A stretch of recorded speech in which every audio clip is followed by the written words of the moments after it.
एक समय की बात है। गुजरात के एक छोटे से गांव में एक गरीब लड़का रहता था। उसके माता पिता नहीं थे।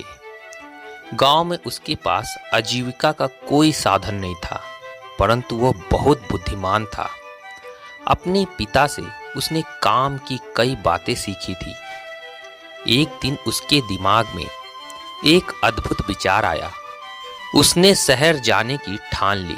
शहर जाकर उसने एक सस्ती सी दुकान किराए पर ले ली और दुकान के बाहर एक बोर्ड लगा दिया जिस पर लिखा था, बुद्धि का सौदागर, यहाँ बुद्धि बिकती है। लड़के की दुकान के आसपास फल, सब्जियां, कपड़े, जेवर, मेवे और रोजमर्रा की चीजों की कई दुकानें थी। सारे दुकानदार उस लड़के की खिल्ली उड़ाते थे और कहते थे, भाई यह दुकान तो बड़े गजब की है, अब तो अक्ल भी बिकाऊ हो गई है। इस तरह से कहकर उसका मजाक उड़ाया करते थे। लड़का उनकी बातों की कोई परवाह नहीं करता था। वह दिन भर आते जाते ग्राहकों को आवाज लगाता रहता था, आओ आओ, बुद्धि ले जाओ, एकदम खरी, सस्ती और उपयोगी। एक दाम सही दाम, आओ साहब ले जाओ। लेकिन बहुत दिनों तक बुद्धि के सौदागर की दुकान पर कोई भी ग्राहक नहीं आया। एक दिन उसने दुकान बंद करने का निश्चय कर लिया। तभी एक धनी सेठ का मूर्ख लड़का उसकी दुकान की ओर से गुजरा। उसे समझ नहीं आया कि यह कैसी दुकान है।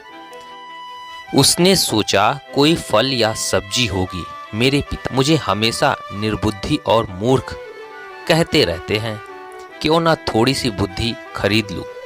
यह सोचकर उसने सौदागर लड़के से कहा, एक सेर बुद्धि के कितने पैसे लोगे? लड़के ने उत्तर दिया, मैं बुद्धि तौल कर नहीं, उसकी किस्म के हिसाब से बेचता हूं। मेरे पास तरह तरह की बुद्धि है, सबका दाम अलग अलग है। आपको कैसी बुद्धि चाहिए?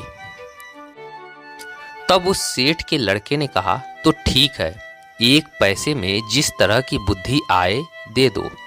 सेठ का लड़का लापरवाही से बोला।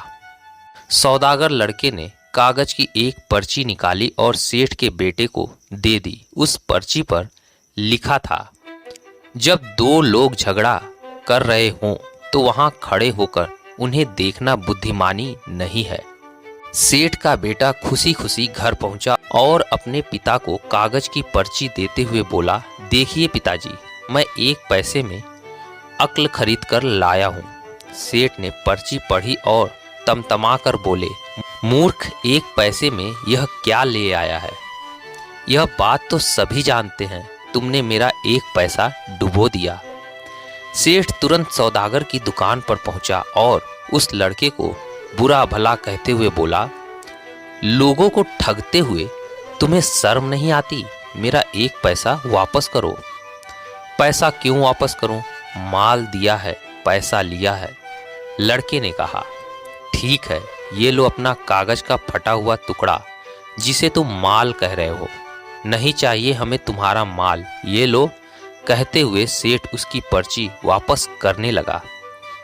पर्ची नहीं, मेरी सीख वापस करो। अगर पैसा वापस चाहिए तो आपको एक कागज पर लिख कर देना होगा कि आपका बेटा कभी भी मेरी सीख का प्रयोग नहीं करेगा। बात बन गई, दोनों पक्ष मान गए। सेठ ने कागज पर हस्ताक्षर कर दिए और अपना पैसा वापस लेकर प्रसन्न हो गया। समय बीतता गया। उस प्रदेश के राजा की दो रानियां थीं। एक दिन दोनों रानियों की दासियां बाजार गई। वहां उनका झगड़ा हो गया। बात हाथापाई तक पहुंच गई। लोग चुपचाप खड़े देख रहे थे। उन्हीं में सेठ का बेटा भी था। झगड़ा बढ़ता देख सारे लोग एक एक कर वहां से चले गए, मगर सेठ का लड़का करारनामे के अनुसार वहां से जा नहीं सकता था। वह अकेला ही खड़ा रह गया।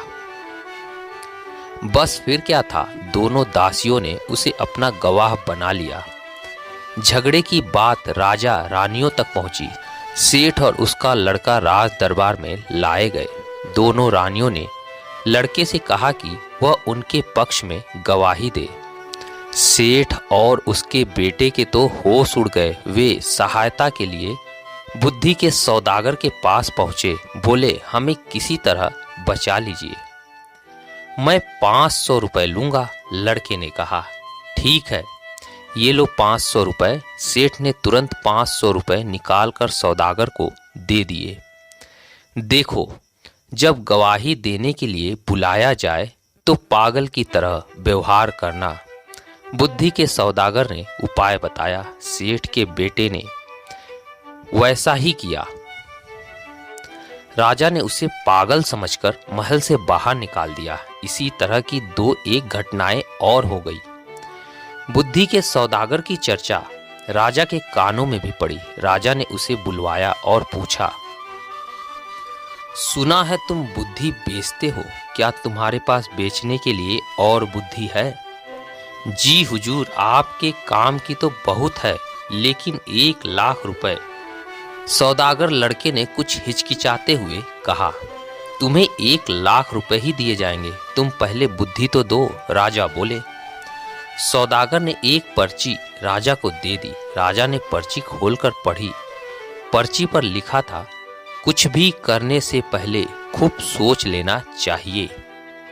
राजा को यह बात बहुत पसंद आई। उन्होंने अपने तकिए के गिलाफ पर, पर्दों पर, अपने कक्ष की दीवारों पर, अपने बर्तनों पर इस वाक्य को लिखवा दिया, जिससे वह इस बहुमूल्य बात को कभी ना भूले और ना ही कोई और भूल सके। एक बार राजा बहुत बीमार पड़ गए। राजा के मंत्री ने वैद्य के साथ मिलकर षड्यंत्र रचा और उनकी दवा में विष मिलाकर ले आए। राजा ने दवा का प्याला अभी मुंह के पास रखा ही था कि उस पर कुरेदे हुए शब्दों पर उनकी नजर पड़ी। कुछ भी करने से पहले खूब सोच लेना चाहिए। राजा ने प्याला नीचे रखा और दवा को देखकर सोच में डूब गए कि ये दवा पीनी चाहिए या नहीं। वैद्य और मंत्री को लगा कि उनका भांडा फूट गया। वे दोनों डर गए और राजा से क्षमा मांगने लगे। महाराज, हमें क्षमा कर दीजिए, हमसे बहुत बड़ी भूल हो गई। राजा ने तुरंत सिपाहियों को बुलाकर दोनों को कारागार में डलवा दिया। बुद्धि के सौदागर को बुलाकर इनाम में खूब सारा धन दिया और उसे अपना मंत्री बना लिया।